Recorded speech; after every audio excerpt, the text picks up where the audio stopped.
Good afternoon, ladies and gentlemen. Guile here, and welcome back to another Supreme Commander Epic. Well, I thought everybody enjoyed yesterday's game, so why not keep the ball rolling with the longer matches, only this time switch it up to average Joes instead of the pros, because apparently average Joes are people too and they deserve some airtime. Well, not on every channel, but here at Guilecast they do, because we ain't prejudiced, baby.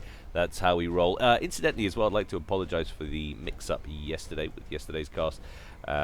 Essentially it turned out that Brink had already casted that game a few hours earlier. He'd uploaded it. What happened was the Pony sent it in to me, and one of the other players or people on just FAF generally who watched the game threw it up on the replay forum thread, and that's where Brink got it from. These things happen every now and again, but if you fancy, guys, if you fancy getting another caster's perspective on it and would like to watch that game again, well, then why not check it out on Brink's channel? And if you go to my channel and look to the right, you'll see the featured channel list, and Brink is one of those.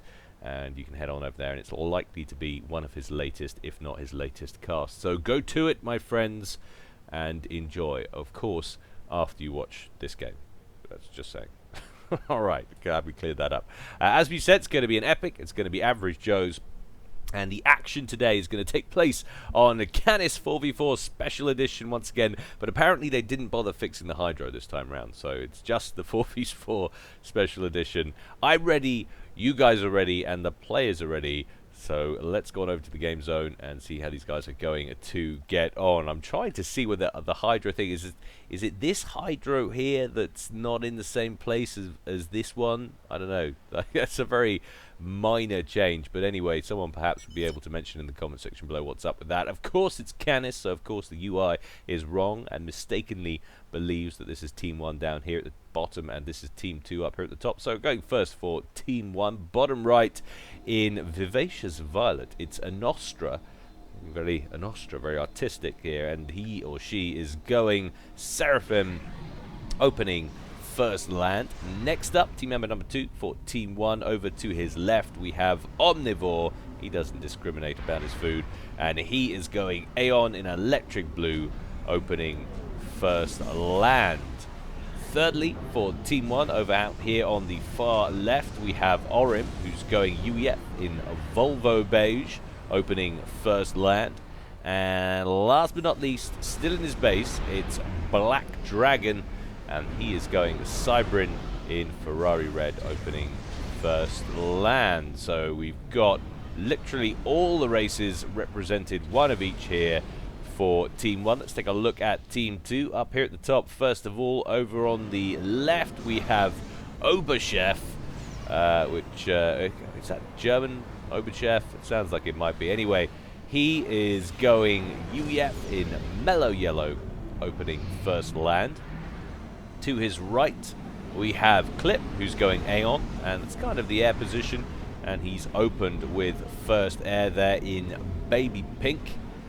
Team member number 3 for Team 2, on the move it would seem, it's LCR in regal purple. He's gone Cybrin and opened first land, and up front he's going Seraphim, it's Radgis Dude, and he is going baby blue, opening first, second, and third land. So all the races represented as well there for Team 2. Game quality at 82%, which is good but not perfect, of course. And you can see there's a reasonable range of skill here. 800 mounting up to 1300 between Black Dragon and Oberchef. So Black Dragon might find it tough to keep up in this one. There's not a huge gulf between him and some of them, but once you sort of breach into the 1200, 1300, compare that to an 800, you do start to find the gap just a little bit insurmountable. His mirror across the river there is Radgis Dude, so it will be interesting to keep an eye on that matchup. Meanwhile, Bomber coming in now from Clip. That's going to pick up an engineer by the looks of things. Yep, and Black Dragon the first to lose a unit there. Nice little bombing run from Clip. And he's bringing it round now to go straight after the 2 engineers in the center of Black Dragon's base. Black Dragon suffering badly here in the first 3 minutes or 4 minutes of this one. 3 engineer kills for that bomber. Still no air power out for Team 1. And he goes after the power generation and the energy storage there instead of more engineers against Orim. Orim immediately starts repping that back up, so he should be able to hang on to it for that pass. We do have an interceptor out now for Nostra, but he's having trouble tracking down that bomber. It's gone off map on the bottom edge of the screen there. Sensible work from Orim. Of course, the longer this goes on, the more it's holding up his expansion. Clip finally gets locked onto there by Nostra, and will lose that bomber, but it's certainly paid for itself. The question is, how much APM did he expend during that, and has he fallen behind as a result? You can see him at the bottom of the list there on score, and due to a request from the comment section on the previous video, we are going to go to team view. Ignore the scores, because let's face it, they're not massively important. They can separate them by team, and the scores still represented in their team brackets, but then at least you have a nice homogenized look, I guess. So reasonably acceptable request there from whichever YouTuber that was, or YouTube watcher. So LCR expanding out to the plateau over in the east. Clip coming to the forward position there with his ACU. Oberchef on the move, heading southeasterly with his comm, and Black Dragon being pretty aggressive with this opening. There's a whole lot of spam up here and working on a land factory. Mantis even getting in on the construction action there, assisting those engineers trying to get that land factory online as quickly as possible. It's quite a aggressive forward position for Black Dragon. Might not be expecting to hold it long term, but if he can deny, I guess, Rajas Dude or Oberchef from coming any further south, it'll give him a little extra breathing room. And Nostra setting up shop nicely over in the east. And a couple of strikers rolling up the western edge of the map there, snagging one of the mass points. Oberchef trying to chase those strikers down as they start work on some of the build capacity up here at the top, but that build capacity is going to complete a T1 PD and eradicate the threat there. But a little push from Black Dragon now up the center. Clip is on an upgrade with his comm. That's about to finish any second, so no danger of that being cancelled. And that was one of the two gun upgrades. Looks like the rate of fire upgrade there for Clip. Black Dragon pretty far forward on his own and in the vicinity of 3 hostile ACUs. Of course, we do have the river that he can drop back into at any time. One of the advantages on Canis, allows people to be aggressive early on because they have that potential out. Action picking up now here as we approach the 8th minute. Sizable forces mounting for both Nostra and LCR.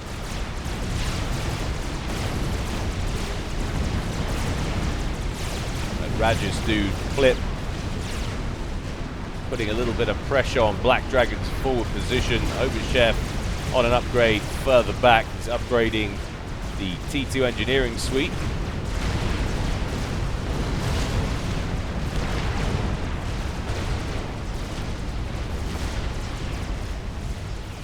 Clip and Oberchef still working to plug that gap over on the western edge of the map. Orim still funneling the occasional unit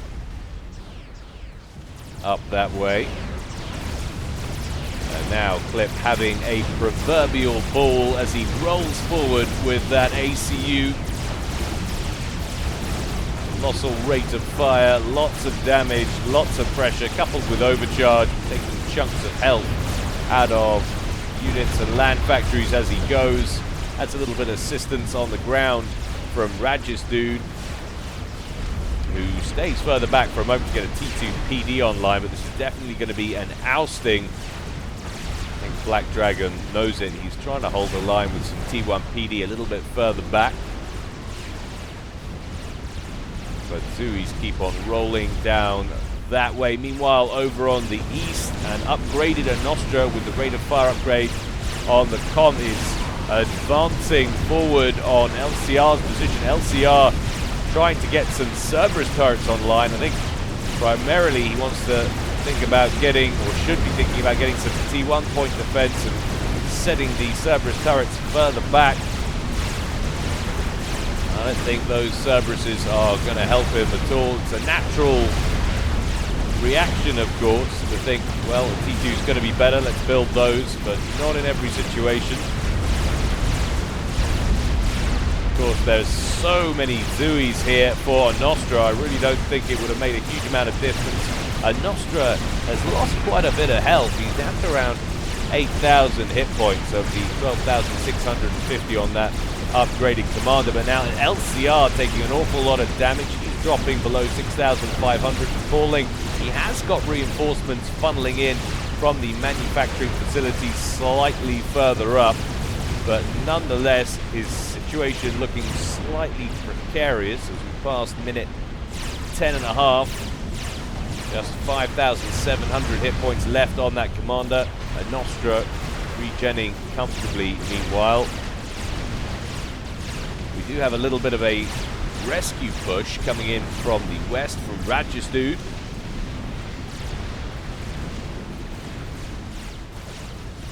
And as such, Nostra not going to continue to push forward until that threat is either dealt with or has dissipated. Rajasthu'd sensing a unpleasant conflict with the commander is going to back up out of there, satisfied that he stalled Nostra's production for the moment. We have a TAC missile launcher for Rajasthu'd online in the center. Black Dragon has withdrawn. He's now heading back into the main base, and that little bank of 3 T1 PDs he put together earlier is under pressure. Meanwhile, we have a small platoon of pillars rolling in for Oberchef and putting some pressure on that bottom left-hand corner that belongs to Orim. Orim does have build capacity in the area that's working on some static defenses, but not looking great down there. Meanwhile, it's also not looking great up here for Team 2. Still, LCR working on lots of Cerberus turrets without getting that forward bank of T1 in first. They are all going to go down, and the factories are going to go down as well. That is a lost position, so a Nostra rolling forward under pressure from the skies. LCR has got some T1 bombers in play as well, but they're quickly getting dealt with thanks to the interceptors there from a Nostra, and a Nostra now more or less inherits that plateau. Just a T2 mechs in operation there for him. LCR well and truly ousted on that side. TAC missiles away from that TAC missile launcher. 4 kills to its name already. Going after the resourcing option in the main base there for Black Dragon. The core T2 mass taken out there. Orim coming around with his ACU now to try and plug the gap. Oberchef sneaking a few units in around the bottom of the map there, and potentially will be brought to bear on the mass extractor over here. Orim trying to cut off his path. Needs to get some static defenses in place. Still only 5 kills for that TAC missile launcher, and I'm not convinced that that's not going to connect with the hillside.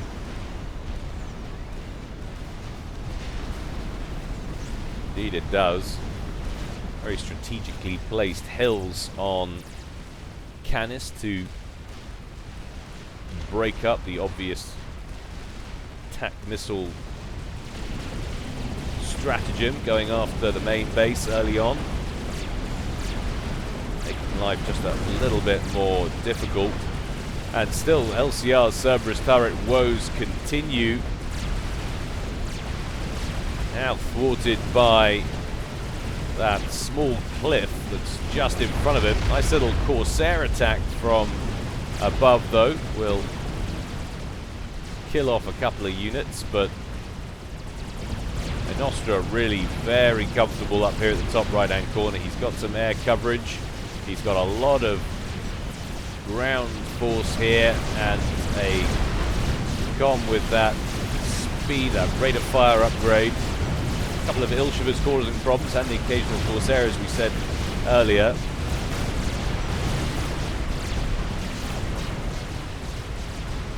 Nothing that looks too dangerous for a Nostra at this moment in time.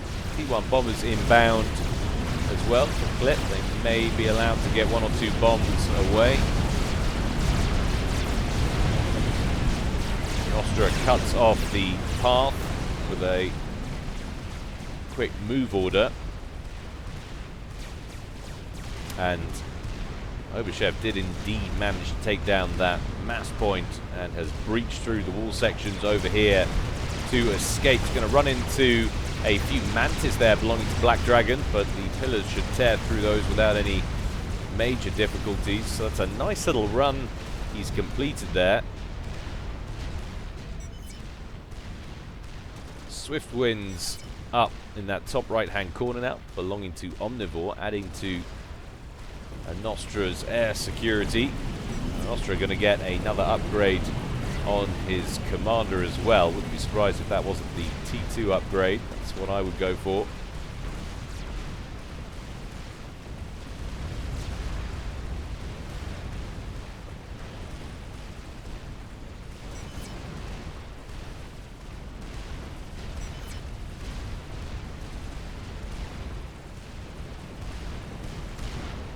Obashev getting another upgrade on his commander, sitting back here under shield coverage.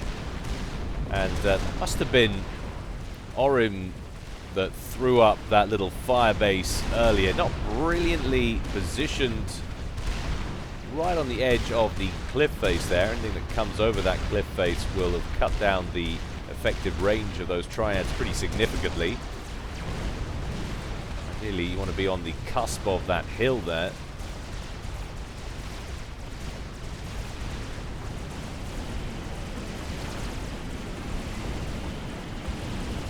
Nostra very close to completing that upgrade, and an outrageous amount of scout planes from Omnivore, who likes to see everything if at all possible. But it looks like Raj's dude might be on the move with his T1 spam.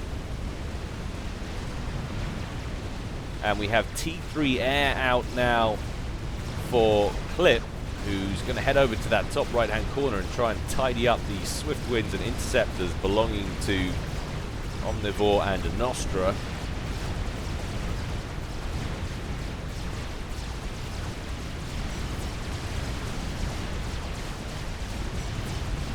Certainly a lot of pressure building at the middle now from Team 2. Black Dragon's front line is folding. He's spammed up a few wall sections to impede the progress of oncoming forces, but the corners could be a little bit tighter.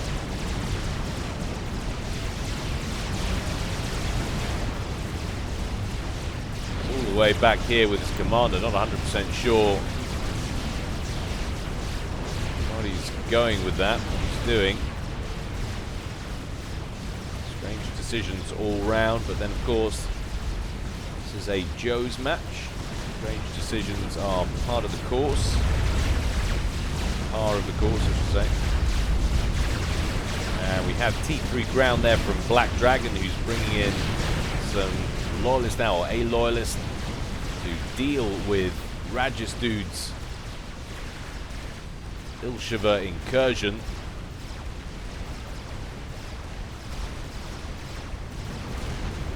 So Obashev went for the T3 engineering suite and has a Ravager online. The question is, can that connect? And yes, it does. Fires almost perfectly over the brow of that hill and takes down both of the triads.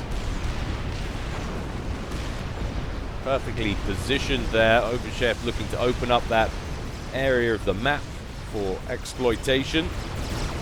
And we have a bank of tac missiles up here from a Nostra, who maybe was thinking about trying to breach those shields and get a snipe in on LCR. LCR's got a zapper or two online.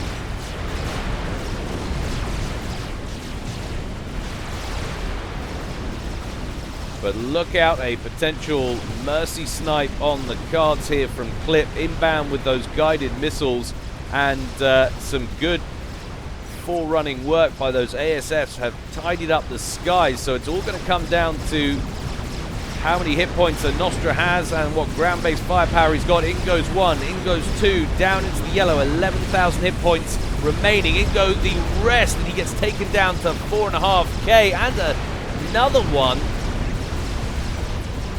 And the final one coming in, I don't think that's quite going to be enough. A Nostra starts a shield gen. Oh my goodness me, 2,200 hit points remain, but this will surely do it. One final one. The flak fires. What?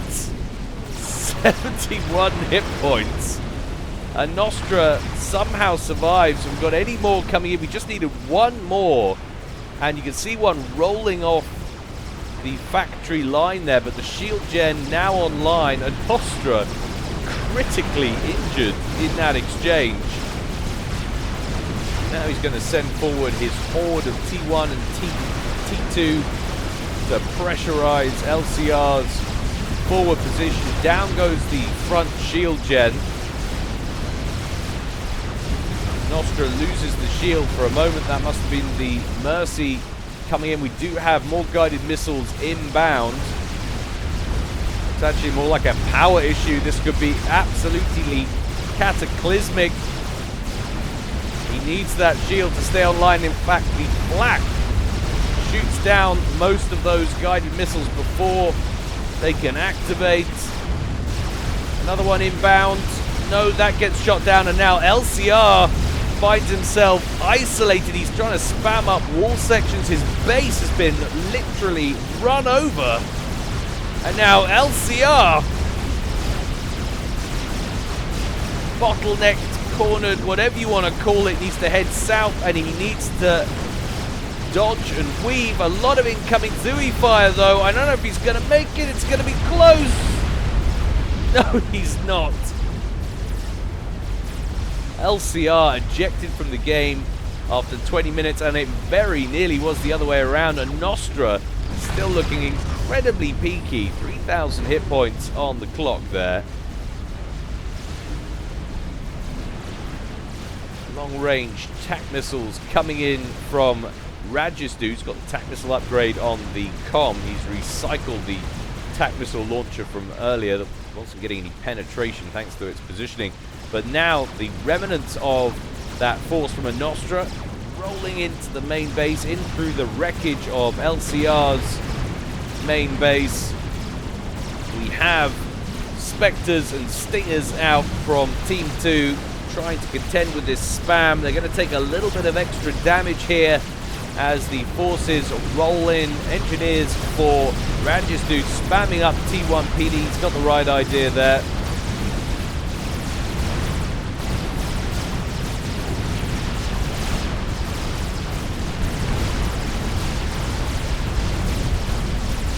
Air staging facilities. You don't often see those these days. And you're not going to see much more of them now either. I don't think they're falling by the wayside. One T3 mass extractor is a must-kill for Team 1 if they're to make the most of this little attack. But a Nostra runs out of forces, and that mass extractor survives on 1,167 HP. What a bizarre turn of events. Meanwhile, over on the west, Oberchef has advanced onto the edge of the hillside there on that plateau and is engaging in a point defense war there with Orim. Both at T3, both spamming up Ravagers.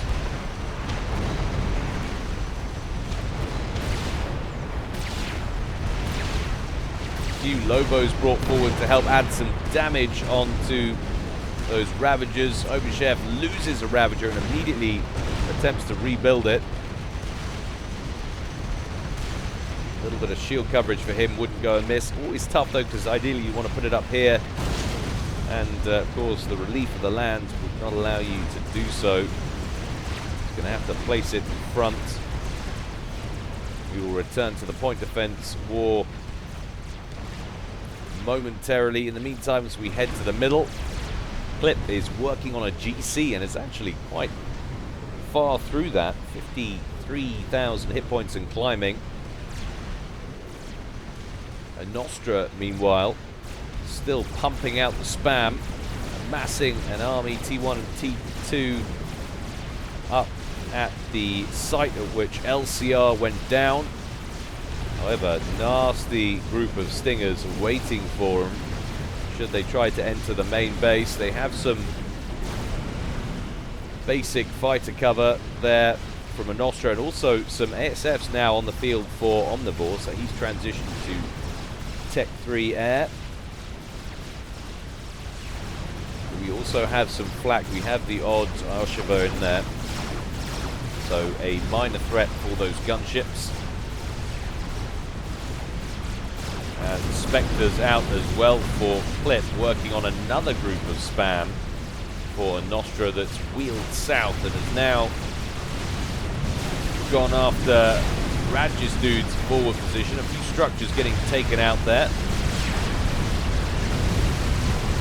T2 point defense online is wrecking face. But those Stingers brought south and cut to pieces by Omnivore's Coronas there.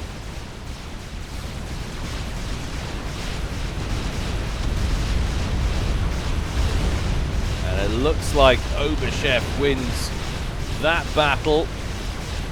Orim has backed up, and he's taken a lot of damage in that battle. That's why he's backed up deep into the red. 2,800 HP. One shield gen online. One Ravager and a bunch of T1 point defense. Obashev looks like he could be aiming for another run by. We do have Titans in play now for Orim as well, so he is transitioned to Tech 3. So the GC is online. Move pings on the field, and I'm guessing that's from Team 1 in reference to the GC and the impending danger. Black Dragon in classic Joe style, thinking defensively and spamming up point defense back at base.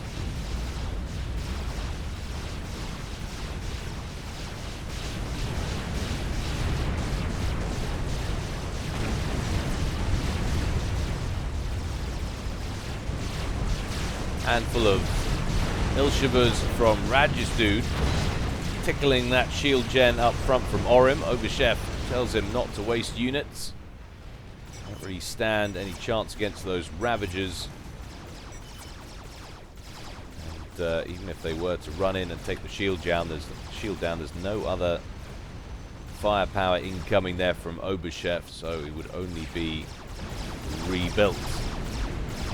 Nostra rolling in now in good time, but we do have a strap bomber out from Obashev. Goes straight after the lead flak.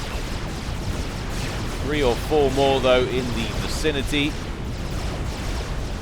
Definitely needs to be the priority target.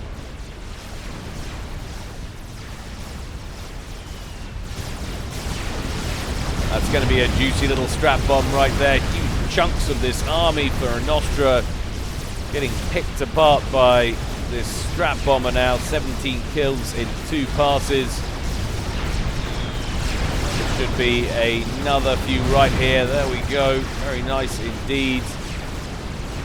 Saw a flash in the sky as it flew over the top of that body of flak there. Wondering if it's been shot down. No, it's still okay. So it's still actually looking pretty damn healthy. We've got another one to add to the pile as well. Rajistoon also sitting in the main base with his ACU there, overcharge, working overtime, and that GC we saw earlier from Clip returning to base to deal with this threat. So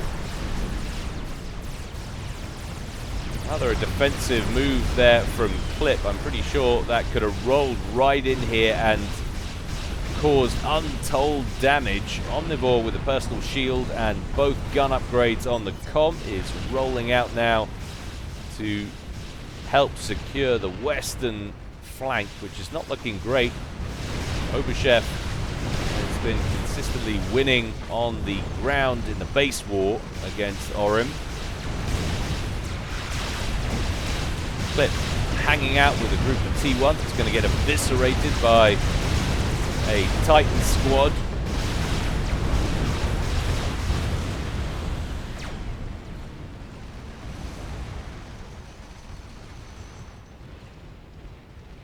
But that attack from a Nostra up top peters out. That Colossus moves out now, has circled, he's come down here and he's turned around, he's come all the way back up and it is now heading out east. And a Nostra's forward position that he painstakingly won after dismantling LCR's base now looks like it's under threat. Attack missile launcher on the cliff edge here with 5 in the magazine, ready to launch. Might as well fire those. You're not going to get any of that back once that GC turns up.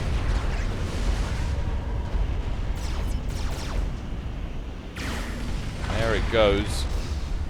A lot of mass up in flames in that one. I'm sure he could have sneaked a couple of missiles in through here. I don't know if it would have reached all the way over here, but we have a T2P gen that he might have been able to get a solution on. GC now continuing to push. A Nostra going to make a stand back here and has actually thrown together an Ithota in good time. 60,000 complete of 67. Rajistoon asking for energy for his RAS. Trying to get the resourcing upgrade on the commander there. But a large group of strap bombers going straight after Grimm's ACU, takes down the shield gen and takes down the ACU to sub 9,000 in one pass. Omnivore is going to react, send in his ASFs. But the strap bombers are going to get another chomp at the bit. Orim engages in the Canis River. Can, I can't believe it though. He's going to survive that pass with 400 hit points. And Omnivore will shoot down the last remaining strap bombers. So Orim will survive for the moment at least. However, his base took a pummeling there. Orim gets a shield gen online quickly and then strolls underneath it.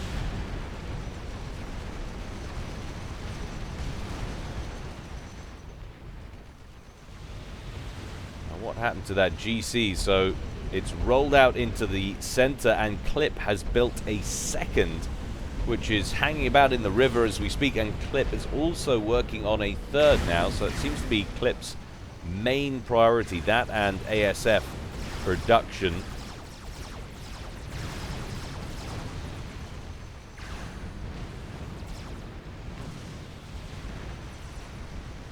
The presence of these experimentals in the center really destabilizes the entire region now for Team 1. A Nostra has got one Ithota online, heading back now with his ACU to the river at the bottom right hand corner.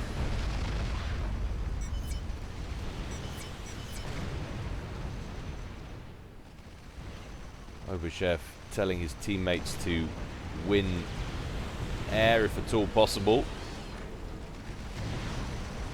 And Orim has abandoned that southwestern plateau now, leaving Oberchef a real opening to expand. Only one Ravager remaining down there at the bottom left and no build capacity whatsoever. And that land factory not producing anything either, so that has well and truly been seceded over there, that control.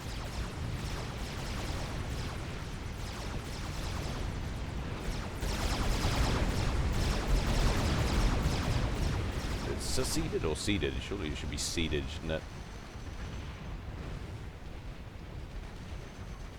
And then suddenly all was quiet. Let's take a quick look at the mass totals, because we've said almost nothing about it in this game. We've gone through half an hour of game time already.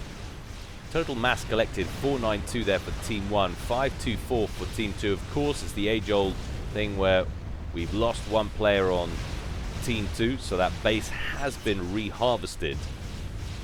But, what was it, after about 15 minutes, something like that, 16 minutes, LCR went down. Maybe it was even a bit later. But either way, I think that is a reasonable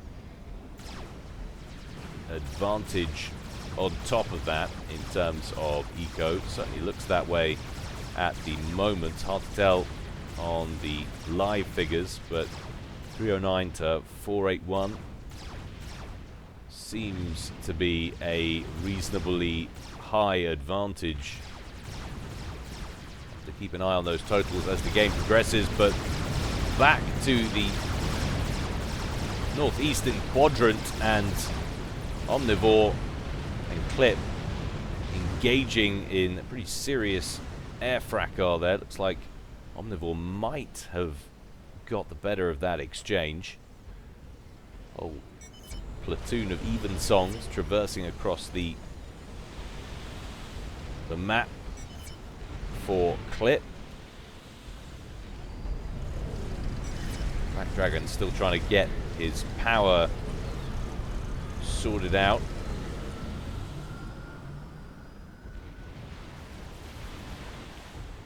Omnivore getting a good old look at Overchef's base over in the west. Has a sizable land manufacturing facility up the top left there of the map.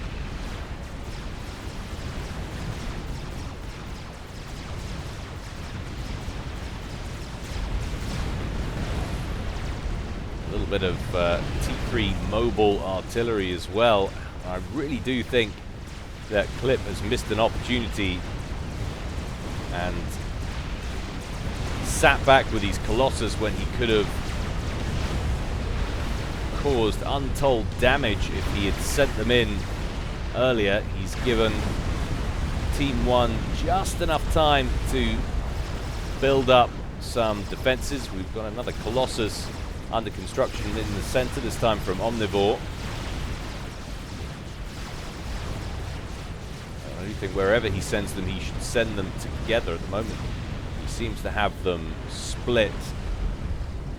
That third Colossus being very kindly built for him by Raj's dude in the center there.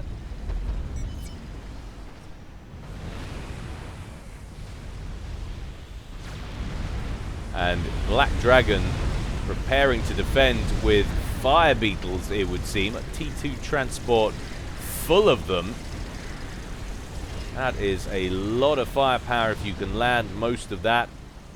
It's like he's going to try and make a play on that Colossus. A little bit of air coverage coming in there from Omnivore. Transport takes a little bit of T1 fire. The Colossus opens up on the fire beetles and, well, takes out almost all of them before they connect. So that really doesn't get pulled off in the slightest. Black Dragon still producing them though, still happy to roll with that plan.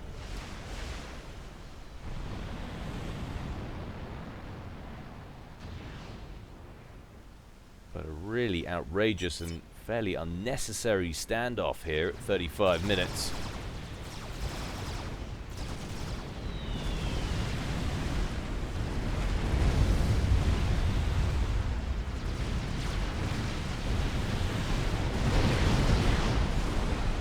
Orim finds himself under pressure again down here at the bottom. 10,000 hit points on the commander there, and Oberchef looks to be expanding onto that bottom left-hand plateau. But now that Colossus that we saw Omnivore working on earlier rolls forward, goes after the Evensongs, and this is a much better time to attack with those Fire Beetles now that the enemy Colossus is engaged on another persistent large unit, and you can really see the damage that the Fire Beetles can inflict in that kind of situation. A nice piece of work there, but there's still another Colossus to worry about coming from the north bank of the river, and oh no, Omnivore pulls out a little bit too late and takes unnecessary damage there. Needs to turn around and get his main weapon focused on that second GC. In come the Fire Beetles once again. Huge chunks of hit points disappearing from Clip's experimental, but he's still got a healthy hit point lead. Although, what is he doing? He needs to stop, turn around and train that weapon. The gap is now very small indeed, but a huge wave of Volthus brought in from a Nostra will surely tip the balance, and the two GCs are going to go down. No, just the GC there for Clip. In comes Team 2's ASFs. The Volthus get annihilated, but the experimental is down. It's actually probably worth Omnivore getting that Colossus back to base and Control K'ing it and then reclaiming it.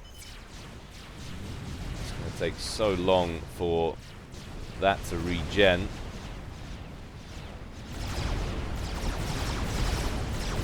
Now Nostra and Radgis dude start the inevitable courtship. They start flirting with one another in the center. And Nostra decides he hasn't had enough alcohol. He's going to head back to the bar and get up some more courage.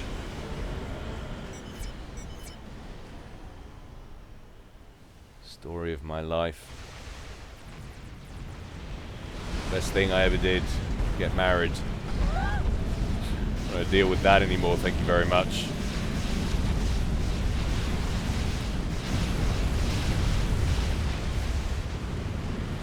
Oberchef rolling into the center with those Titans.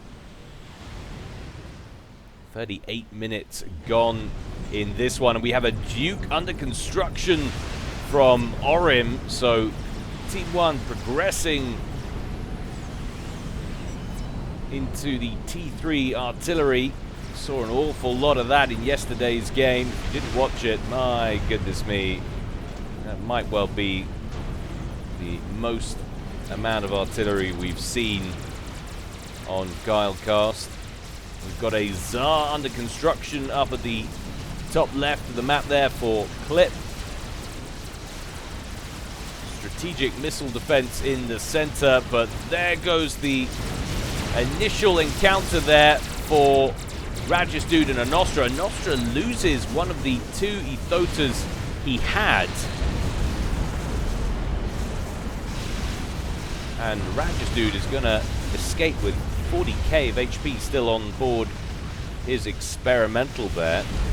Omnivore rolling out with a fresh Colossus. Considering what happened to the last one. Going to take quite a bit of damage from the Percivals, but Omnivore also rolling out with his commander. He's got the gun upgrade, the personal shield. Both gun upgrades, sorry, and of course overcharge can make a huge difference against large groups of Percivals. Two go down there. Another overcharge will put this one to bed. There it goes. And what was a massive T3 land force for Oberchef has been well and truly dismantled. And once again, the next phase of the base war continues. Oberchef able to keep his ACU away from danger. He's now working with support commanders. These guys make minimum wage. You don't really worry too much about their safety. That's what happens if you don't go to college, folks. Go on to university. You end up as one of these guys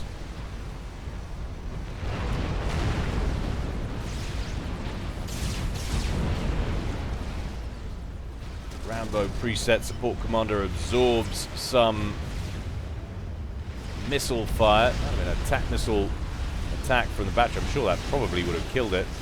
How many HP the support commander has on board the shield gen, and I'm not going to look because action kicking off in the center. That Colossus we saw dismantle that group of units from Overchef earlier for Omnivore continues to press out westwards, and I'm sure Orim would adore a little bit of pressure on Overchef over here. Trouble is, he's going to run out of hit points before he gets there. Fat Boy coming up to around 50% complete for Overchef.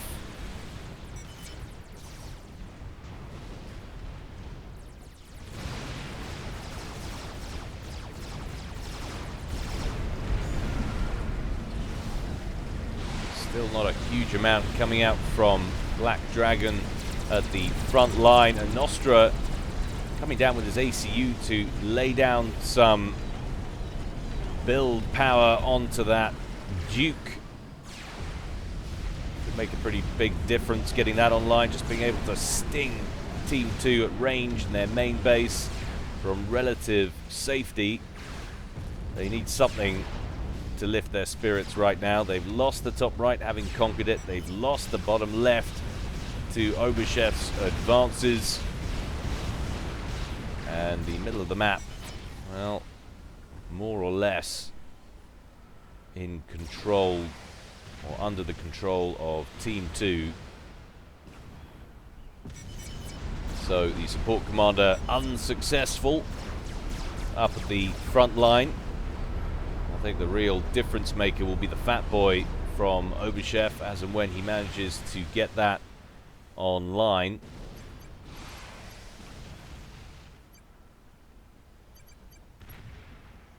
You can see the income totals and who's at the top. Overchef out front, followed by Clip and Rajistu. It's pretty close from then on in behind that, but Black Dragon way out, short stacking at the bottom on 126 mass per tick.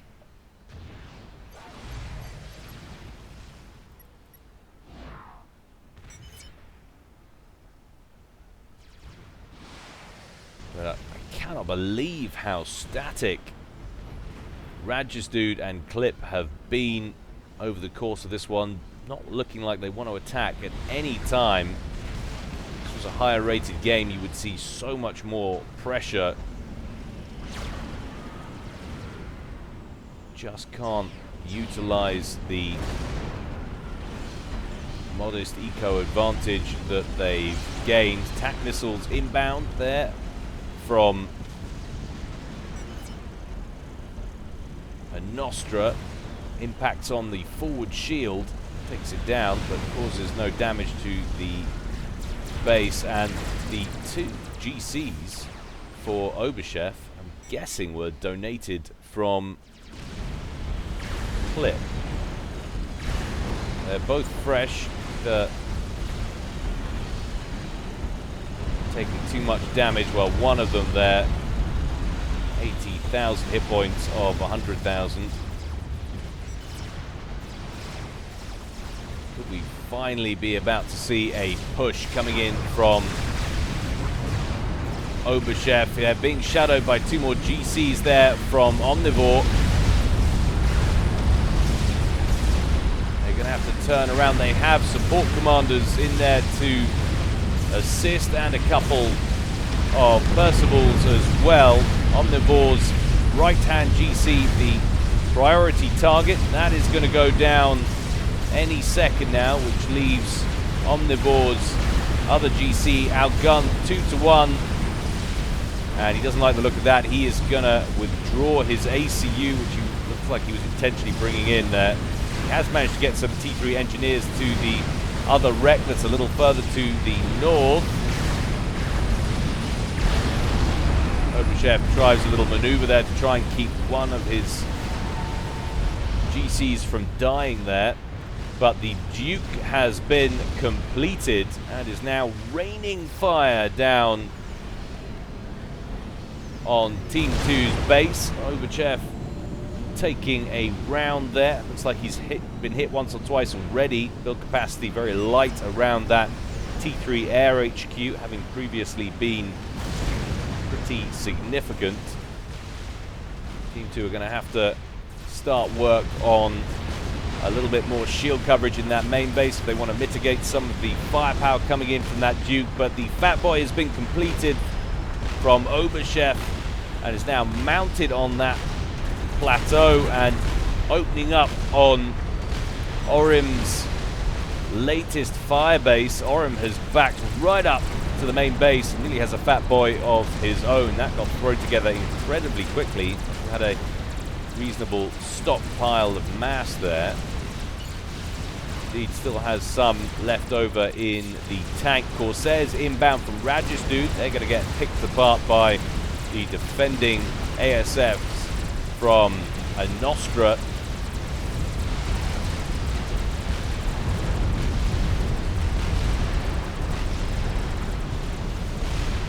Forward shield gen collapses, exposing the last 3 Ravagers up front.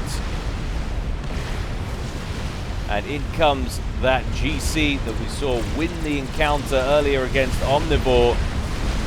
Orim would love to roll that Fat Boy out to take it up against Oberchef's, but he has to keep it in the main base to help defend against the Colossus, which he knows what's good for him. Will roll forward and deal with the Fat Boy first and foremost.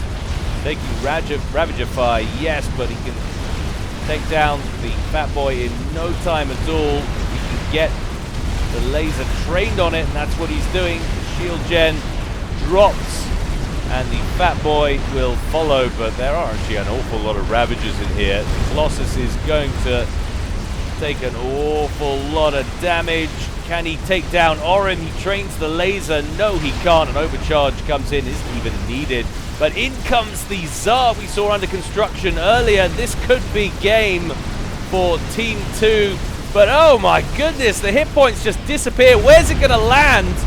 It's going to land right on top of Orim, who's also, once again, down to about 100 hit points. I cannot believe how lucky Team 1 have been in this. That's the 3rd time one of their ACU has been a sneeze away from death. Absolutely unreal. And more importantly, they lose 1 T3 power plant. All of the T3 power plants around the Duke survive on virtually full health, and more importantly, the Duke survives as well. Orim, unbelievable escape there. He has lost his western firebase, however, and now we have another SCU rolling in and producing a line of Ravagers. Omnivore says, I can deal with this with my commander. He's going to roll in.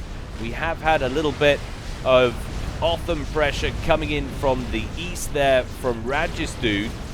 Those Othams parked under the waves trying to hide from Nostra's Ethota, which is waiting on the bank there. Omnivore now taking Fat Boy fire and Ravager fire. Of course, the Ravagers with their huge reserve hit points, very resistant to the overcharges. 2 of those Ravagers now online. Omnivore with about 22,000 hit points left on that personal shield.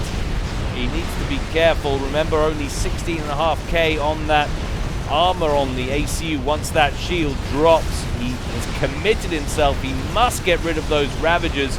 He's still going to have a ways to go, of course, from the Fat Boy fire, which is coming in overhead. One of the 2 Ravagers goes down there, but the shield is almost gone. He begins to withdraw, and that is a sensible decision. Strategic launch detected. And there goes a nuke. Black Dragon has done something useful. And where is it heading? Well, it's heading over here, and it's going straight after Oberchef, who's on the move, but I can't see any strategic defense at all, and he's almost walked into the path of it. He's not going to escape. I can't believe it. Black Dragon pulls off the perfect nuke. Poor scouting there from Team 2. And they lose their top player. Now the question is, the shields have gone down. The Fat Boy was online. Oh, just a couple of seconds longer. And Orim would have lost the Duke, and that would have considerably alleviated pressure on the main base. And I can't believe it, this game has turned on its head right on the cusp of 50-51 minutes.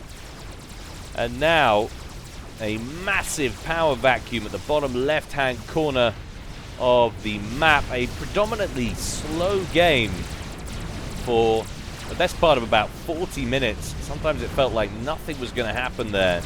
And then in the last few moments, absolutely everything happened. Rajastu now trying to make something happen himself by harassing with an Ethota, but he's hopelessly outgunned, being as there's another Ethota and a lot of Othams lying in wait. He does have an Anathema further back, the mobile shield gen, but that's not going to make it in time, and even if it did, pretty sure it wouldn't have made the difference. So now all kinds of problems are rising for Team 2. Let's take a look at the amount of mass that's been killed in this. Team 1, you can see huge advantage, 719,000 mass killed as opposed to the 542,000 mass killed from Team 2. It's all about picking your battles and making them work for you as best you can. So it is now 4v2. So many dead experimental wrecks over here, and a Nostra in place now to capitalize on most of them, at least. Build capacity brought in by Tech 2 Transport there. And Nostra saying he is now going on the offensive. Attack missile battery inbound. Will it get lucky? Yes, it will. Takes a huge chunk of health away from the Ethota, but still, it's not going to be enough, I don't think, to hold that force at bay. Another couple of attack missiles inbound. We do have Othams mounting further back. Second volley, only 2 attack missiles, and they pass it wide on the right-hand side. And that force that's mostly Tech 2 just gets rolled over.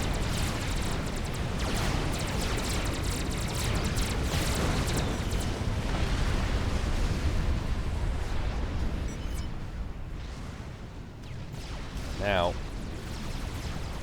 Team 1 can expand into the vacuum that we mentioned earlier, and they really need to do so. They need to capitalize on this. Duke fire still raining down. Say the anti-nuke is dead. So that looks like it's been a priority. Well, there's an anti-nuke over here.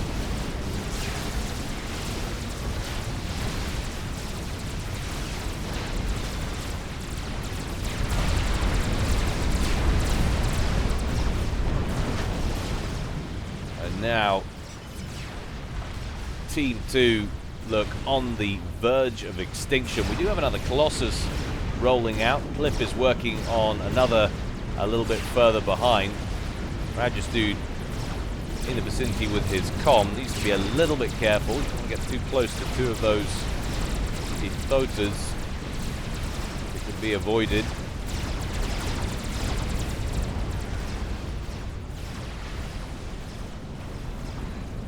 But you really do get a feel that Team 2 have been pretty unlucky. They very nearly grabbed a Nostra up here. They nearly grabbed Orim twice, once over here and once in the main base, and they very nearly took out the Duke twice. So a catalogue of near misses has resulted in what on paper might end up looking like a relative trouncing if you didn't know the sequence of events, but like in any game or sport, you don't take the chances when they're presented to you, especially that many of them. chances of winning diminish greatly. Down goes one of the two Ithotas in the center of the base there from a Nostra. The lightning storm will ensue. Clip spamming up a Colossus. That's taking quite a lot of damage from the lightning storm, and goodness me, if a Duke shell didn't just land flushly on top of all of those engineers. And can you believe it? That Colossus only just getting completed for more or less full health, now down to 25,000, into the red 22,000, and suddenly Strategic it's almost useless. Another nuke out there from Black Dragon, and that will be all she rode because the nuke defense was destroyed by the lightning storm. There goes Radis, dude. It's all over, or will be very shortly. Cliff is down here with his commander. Nuke almost unnecessary, I think, since there's still a good 25,000 hit points on the experimental. But it's always nice to watch them connect anyway. And that is the end of Clip's base. He started building an emissary over here at some point. 8,400 hit points completed of 12,000. That is now very much a pointless exercise. Those support commanders should have been taken off that a while ago. But sometimes it's the mistakes that make this game interesting.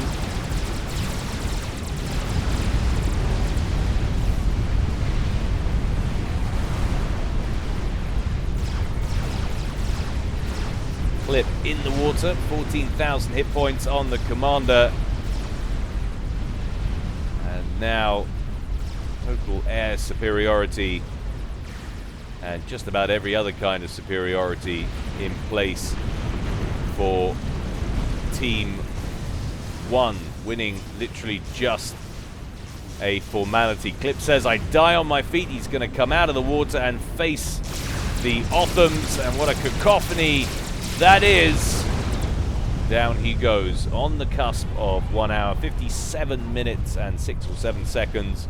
Not quite epic in game length, but with that ending, I believe, reasonably so. Well, lots of mistakes, but lots to enjoy as well. I hope you enjoyed it, guys. I certainly did. There's always more to come from me in the future. Don't forget, guys, if you feel so inclined, you can support me on Patreon. But until next time, stay well and stay safe. This is Guile, signing out.